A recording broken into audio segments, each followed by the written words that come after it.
Hello students, आज आपण काही इम्पॉर्टंट पॉलिमर बघणार आहोत. पण त्यापूर्वी आपण लास्ट लेक्चरला काही महत्त्वाचे पॉलिमर्स पाहिलेले आहेत, ते पहिल्यांदा रिकॉल करूया. फर्स्ट त्याचं नाव होतं polyamide polymers. In that polyamide polymers there are two types of polymers. First one is nylon 6,6 polymer and second one is nylon 6 polymer. In short, we see the reaction mechanism between them. First, n times of monomers we have to select. Then first monomer is adipic acid combines with hexamethylene diamine monomer. There are two monomers. One is adipic acid and one is hexamethylene diamine. After we polymerization, we get nylon salt.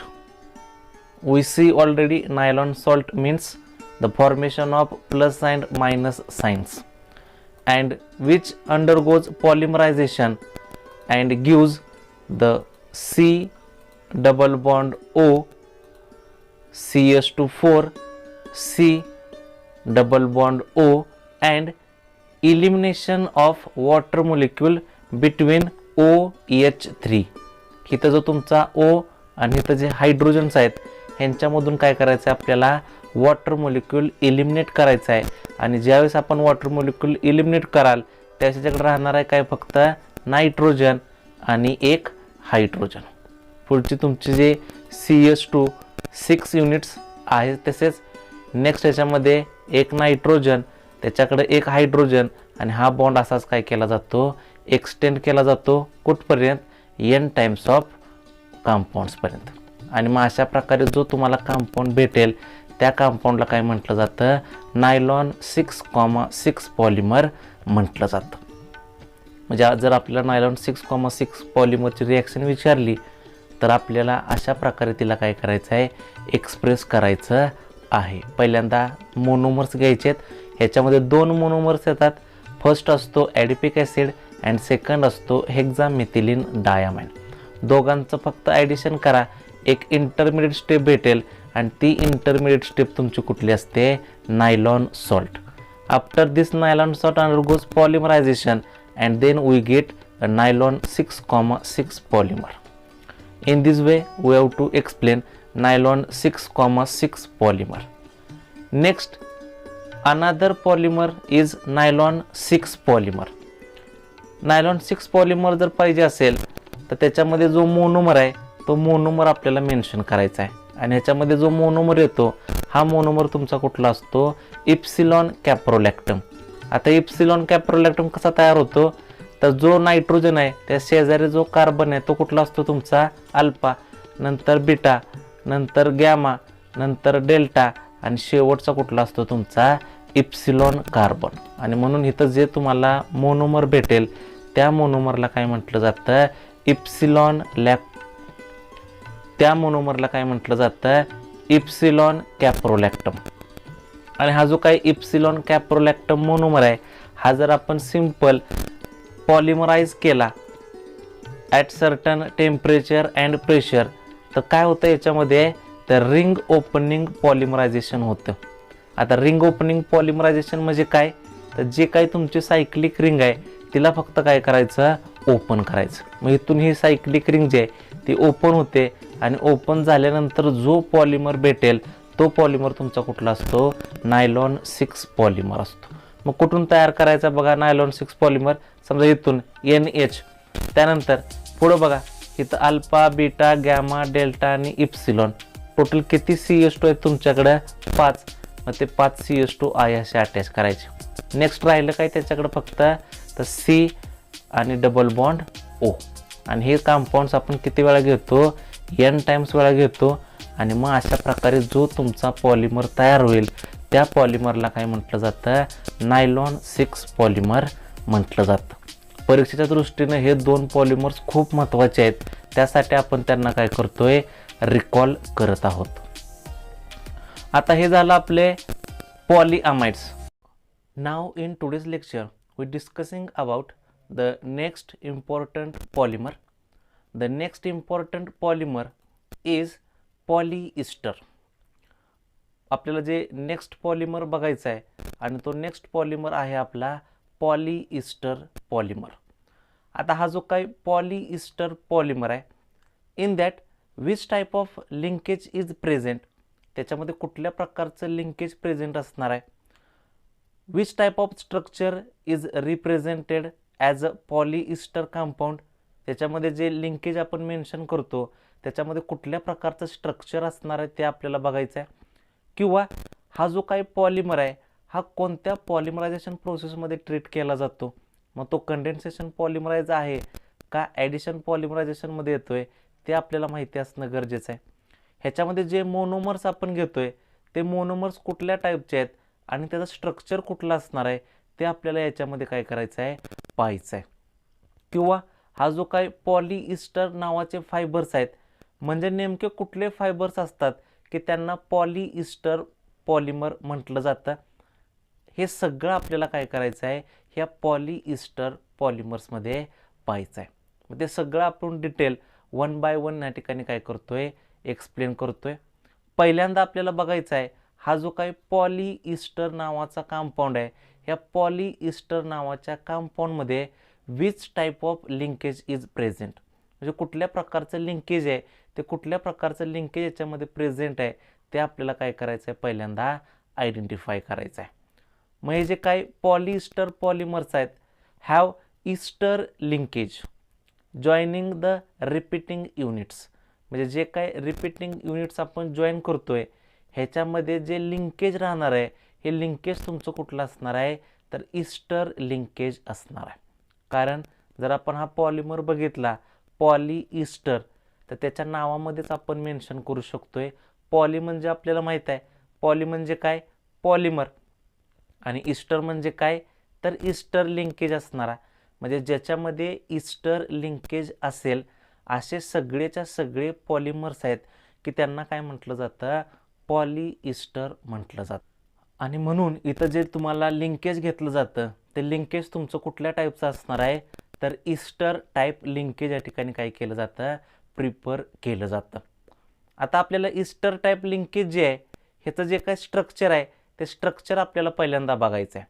पण ते structure चालू होताना त्याच्यामध्ये काय असणार आहेत, तर C double bond O and attach with another oxygen atom. आणि हे जे तुमचं स्ट्रक्चर तयार होईल ह्या स्ट्रक्चरला किंवा ह्या लिंकेजला काय म्हटलं जातं, इस्टर लिंकेज म्हटलं जातं.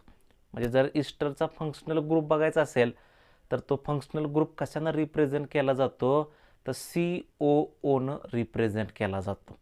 आणि जिथं तुम्हाला अशा प्रकारचे लिंकेज असतील विथ देअर रिपीटिंग युनिट्स त्यांना थोडक्यात काय म्हटलं जातं, पॉलीइस्टर कंपाऊंड्स म्हटलं जातं. आता हे झालं पॉलीइस्टर कंपाऊंड्स. मग आपल्याला आता काय करायचं सुरुवातीला, तर त्याचे मोनोमर्स बघायचे आहेत. मग हे मोनोमर्स कुठल्या प्रकारचे असणार आहेत, तर ह्याच्यामध्ये जे मोनोमर्स आपण घेतोय हे किती प्रकारचे असतात, 2 प्रकारचे मोनोमर्स असतात. कारण हा जो काही पॉलीइस्टर कंपाऊंड आहे हा कंपाऊंड तुमचा कुठला असतो, कंडेन्सेशन पॉलिमरायझेशन मधला कंपाऊंड असतो. आणि आपण पहिल्यांदा बघितलेलंच आहे कंडेन्सेशन पॉलिमरायझेशन म्हणजे काय, की जिथं तुम्हाला जो मोनोमर्स आहेत हे कसे असतात, तर 2 or मोर दॅन 2 मोनोमर्स, 2 किंवा 2पेक्षा जास्त मोनोमर्स घेऊन ज्याचं पॉलिमरायझेशन केलं जातं त्याला थोडक्यात काय म्हटलं जातं, कंडेन्सेशन पॉलिमरायझेशन म्हटलं जातं. मग सुरुवातीला आपण याच्यामध्ये बघूया ते म्हणजे त्याचे मोनोमर्स. मग कुठले मोनोमर्स याच्यामध्ये आहेत, तर 2 मोनोमर्स आहेत. त्यापैकी पहिला मोनोमर आहे इथिलीन ग्लायकॉल आणि दुसरा मोनोमर आपल्याला बघायचा आहे आणि तो दुसरा मोनोमर आहे आपला टेरेप्थॅलिक ॲसिड. म्हणजे जर आपल्याला पॉलीइस्टर तयार करायचे असतील तर त्याचे जे मोनोमर्स आहेत ते मोनोमर्स आपल्याला काय करायचे आहेत, स्ट्रक्चरली मेन्शन करायचे आहेत. मग त्याच्यामध्ये पहिला येतो इथिलीन ग्लायकॉल आणि दुसरा येतो टेरेप्थॅलिक ॲसिड. आता आपल्याला याचं काय करायचं आहे, स्ट्रक्चर तयार करायचं आहे. आता स्ट्रक्चर तयार करताना जर पहिला मोनोमर बघितला आपण तर पहिला मोनोमर कुठला आहे तुमचा इथिलीन ग्लायकॉल. आता हा जो काय इथिलीन ग्लायकॉल आहे हा जर तयार करायचा असेल तर सुरुवातीला बघा एक युनिट दिलं आहे. कोणतं युनिट आहे आपलं इथिलीन. म्हणजे थोडक्यात तिथं किती कार्बन असणार आहे तुमच्याकडं 2 कार्बन असणार आहेत म्हणजे CH2CH2. आणि जर ह्या CH2CH2ला म्हणजे हे जे काही 2 कार्बन आहेत ह्यांना जर आपण स्पेसिफिकली 2 हायड्रॉक्सिल ग्रुप जर जोडत असू तर त्या ठिकाणी जे स्ट्रक्चर आपल्याला भेटेल त्या स्ट्रक्चरला काय म्हटलं जातं इथिलीन ग्लायकॉल म्हटलं जातं. म्हणजे इथिलीन ग्लायकॉल कसं तयार केला जातो तर इथिलीन म्हणजे थोडक्यात काय त्याच्याकडं 2 कार्बन पाहिजेत आणि ह्या 2 कार्बनला काय केलं जातं 2 हायड्रॉक्सिल ग्रुप अटॅच केले जातात. आणि ज्याच्याकडं 2 हायड्रॉक्सिल ग्रुप असतील 2 कार्बनला अटॅच केलेले अशा ठिकाणी जे स्ट्रक्चर भेटेल त्या स्ट्रक्चरला काय म्हटलं जातं इथिलीन ग्लायकॉल म्हटलं जातं. आता हे झालं आपलं पहिला मोनोमर. दुसरा मोनोमर आपल्याला बघायचा आहे तो आहे टेरेप्थॅलिक ॲसिड. आता आपण ॲसिड म्हणजे आपल्याला माहीत आहे ॲसिडमध्ये फंक्शनल ग्रुप कुठला असतो तुमचा तर COOH. 2 COOH ग्रुप जर आपण एखाद्या बेन्झिन रिंगनं अटॅच करत असू तर तिथं जे स्ट्रक्चर आपल्याला भेटेल ते स्ट्रक्चर तुमचं कुठलं असणार आहे टेरेप्थॅलिक ॲसिडचं असणार आहे. म्हणजे थोडक्यात जर तुम्हाला टेरेप्थॅलिक ॲसिड तयार करायचा असेल तर त्याच्यामध्ये आपल्याला ॲसिडिक ग्रुप पहिल्यांदा इन्व्हॉल्व करायचा आहे. ॲसिडिक ग्रुप आपल्याला माहीत आहे कोणता असतो ॲसिडिक ग्रुप आपला तर COOH ग्रुप. 2 ॲसिडिक ग्रुप कशामध्ये अटॅच करायचे आहेत आपल्याला एका बेन्झिन रिंगमध्ये. एक ह्या साईडला अटॅच केला आहे एक दुसऱ्या साईडला अटॅच केला आणि जे स्ट्रक्चर आपलं तयार होईल त्या स्ट्रक्चरला म्हटलं जातं टेरेप्थॅलिक ॲसिड. म्हणजे अशा पद्धतीनं जर पॉलिइस्टर पाहिजे असतील किंवा पॉलिइस्टर पॉलिमर आपल्याला तयार करायचा असेल तर त्याचे हे 2 मोनोमर्स आहेत. पहिला मोनोमर कुठला आहे आपला इथिलीन ग्लायकॉल आणि दुसरा कुठला आहे आपला टेरेप्थॅलिक ॲसिड. आता हे झाले आपले मोनोमर्स. पण हे जर मोनोमर आपल्याला जर भेटले तर ह्याच्यापासून आपल्याला काय करायचं आहे तर पॉलिइस्टर फायबर्स तयार करायचे आहेत. आणि हे जे काही पॉलिइस्टर फायबर्स आहेत हे पॉलिइस्टर फायबर म्हणजे नेमके कुठले फायबर असतात कुठला कंपाऊंड असतो हे आपल्याला पहिल्यांदा माहिती असणं गरजेचं आहे. मग commercially the most important polyester fibre is called as terylene. म्हणजे जर आपल्याला पॉलिइस्टर कंपाऊंड बघायचा असेल मोस्ट कमर्शियली कंपाऊंड जर बघतो आपण तर तो कंपाऊंड तुमचा कुठला असतो तर टेरिलिन नावाचा कंपाऊंड असतो. जर आपल्याला मोस्ट कमर्शियल पॉलिइस्टर जर बघायचं असेल तर त्या मोस्ट कमर्शियल पॉलिइस्टर फायबर म्हणजेच थोडक्यात कुठला असतो आपला तर टेरिलिन पॉलिमर असतो किंवा थोडक्यात त्याला काय म्हटलं जातं डॅक्रॉन पॉलिमर म्हटलं जातं. कधी कधी बोर्डमध्ये तुम्हाला डॅक्रॉन पॉलिमर म्हणून सुद्धा विचारलं जातं किंवा कधी कधी टेरिलिन पॉलिमर म्हणून सुद्धा काय केलं जातं ॲज अ पॉलिइस्टर कंपाऊंड म्हणून सुद्धा काय केलं जातं प्रिफर केलं जातं. आता हे जे काही टेरिलिन कंपाऊंड आहेत किंवा जो काही पॉलिइस्टर आहे हा कंपाऊंड काय करतो इट ऑब्टेन्ड बाय कंडेन्सेशन पॉलिमरायझेशन. म्हणजे हे जे काही पॉलिइस्टर्स आहेत किंवा हा जो काही कमर्शियल पॉलिमर आहे हा जर आपल्याला पाहिजे असेल तर हा पॉलिमर आपण कशाच्या मदतीनं तयार करू शकतो तर बाय कंडेन्सेशन पॉलिमरायझेशनच्या मदतीनं तयार करू शकतो. पण हे जे काही कंडेन्सेशन पॉलिमरायझेशन जर बघितलं तर आपल्याला माहिती आहे की त्याच्यामध्ये जे मोनोमर्स आहेत हे कुठले मोनोमर्स असतात तर इथिलीन ग्लायकॉल अँड टेरेप्थॅलिक ॲसिड. म्हणजे जर इथिलीन ग्लायकॉल अँड टेरेप्थॅलिक ॲसिड जर आपण कंडेन्सेशन पॉलिमराइज केले in the presence of catalyst at high temperature. म्हणजे जर आपण in the presence of catalyst with high temperature जर यांचं आपण कंडेन्सेशन पॉलिमरायझेशन केलं तर तुम्हाला जो भेटणारा कंपाऊंड आहे तो कुठला असणार आहे ॲज अ पॉलिइस्टर किंवा डॅक्रॉन किंवा टेरिलिन पॉलिमर भेटणार आहे. मग अशा ठिकाणी आपण काय करतोय अशा प्रकारे आपण काय करतोय तर हा जो काही पॉलिइस्टर कंपाऊंड आहे हा पॉलिइस्टर कंपाऊंड काय करत असतोय तयार करत असतोय. आता नेक्स्ट आपल्याला बघायचं आहे ते त्याची रिॲक्शन मेकॅनिझम, म्हणजे जे काही पॉलिएस्टर्स आहेत ह्यांचा आपण कशा प्रकारे रिॲक्शन बघू शकतोय ते आपल्याला काय करायचं आहे, प्रिपेअर करायचं आहे. मग फॉर एक्झाम्पल आपण त्याला म्हणू शकतोय द प्रिपरेशन ऑफ टेरिलिन किंवा फॉर्मेशन ऑफ टेरिलिन. कधी कधी तुम्हाला बोर्डमध्ये डायरेक्ट विचारलं जातं how will you prepare the Terylene polymer. मग त्यावेळेस तुम्हाला ही जी काही रिॲक्शन आहे ती रिॲक्शन मेन्शन करणं गरजेचं आहे. आता आपल्याला माहीत झालेलं आहे मोनोमर्स कुठले असणार आहेत, ते मोनोमर्स पहिल्यांदा घ्यायचे.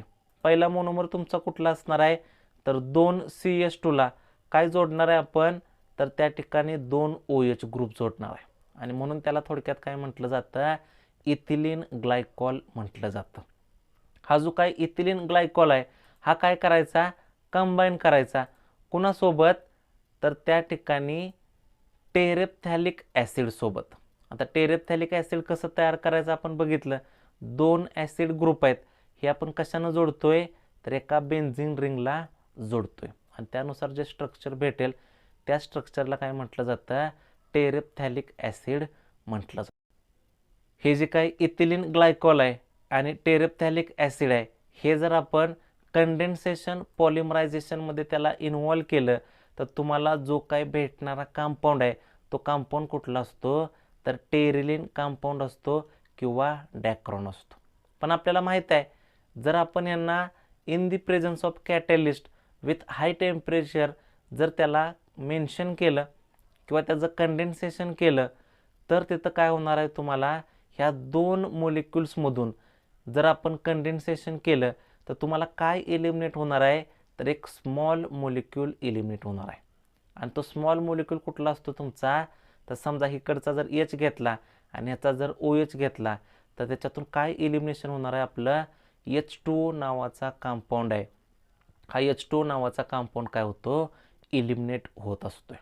मग समजा मग इथून H2O जर एलिमिनेट केलं तर काय राहते बघूया आपण. समजा इथून जर आपण H2O एलिमिनेट केलं, समजा हा OH ग्रुप इकडे एक्सटेंड केला, ह्याच्याकडे राहिलं काय बघा, CH2 CH2 CH2 CH2. इथून काय आपण एलिमिनेट केले बघा, इथला H आणि इथला OH. समजा इथला H गेला तर ह्याच्याकडे राहिलं काय, ऑक्सिजन, म्हणजे इथं फक्त ऑक्सिजन. इथला OH गेला म्हणजे ह्याच्याकडे राहिलं काय, फक्त CO, म्हणजे कुठला असणार आहे, C डबल बॉन्ड O. आणि त्यानंतर बेन्झीन ग्रुप आणि त्याला पुढचा ग्रुप कुठला असणार आहे तुमचा, ॲसिडिक ग्रुप. म्हणजे फक्त ह्या दोघांचं काय करायचं आहे, कंडेन्सेशन पॉलिमरायझेशन करायचं आहे. आणि जर आपण त्याचं कंडेन्सेशन पॉलिमरायझेशन करत असाल तर त्याच्यातून काय एलिमिनेशन होणार आहे, तर एक वॉटर मॉलिक्यूल एलिमिनेट होणार आहे. आणि जर तिथून वॉटर मॉलिक्यूल एलिमिनेट झाला तर तिथं जे लिंकेज आपल्याला भेटेल ह्या लिंकेजला काय म्हटलं जातं, ईस्टर लिंकेज म्हटलं जातं. आणि आपला मेन पॉलिमरच आहे त्या पॉलिमरला काय म्हटलं जातं, तर पॉलिईस्टर कंपाऊंड म्हटलं जातं. आणि जिथं जिथं तुम्हाला हे जर लिस्टर लिंकेज घेऊन जर फॉर्मेशन भेटत असेल रिपीटिंग युनिट्सच्या थ्रू, तर तिथं जो तुमचा मेन पॉलिमर आहे त्या मेन पॉलिमरला काय म्हटलं जातं, टेरिलिन पॉलिमर किंवा डॅक्रॉन पॉलिमर म्हटलं जातं. म्हणजे जर तुम्हाला पॉलिईस्टर कंपाऊंडची रिॲक्शन विचारली किंवा फॉर्मेशन ऑफ टेरिलिन विचारलं तर तुम्हाला ही रिॲक्शन त्या ठिकाणी काय करायची आहे, मेन्शन करायची आहे. मग ह्या रिॲक्शनमध्ये सुरुवातीपासून जर आपण बघितलं तर कुठलाही पॉलिमर तयार करायचा असेल तर आपल्याला काय लागणार आहे, तर त्याचा मोनोमर लागतो. मग आपल्याला माहीत आहे याचे 2 मोनोमर्स आहेत, एक कुठला आहे, इथिलीन ग्लायकॉल आणि दुसरा कुठला आहे, टेरेप्थॅलिक ॲसिड.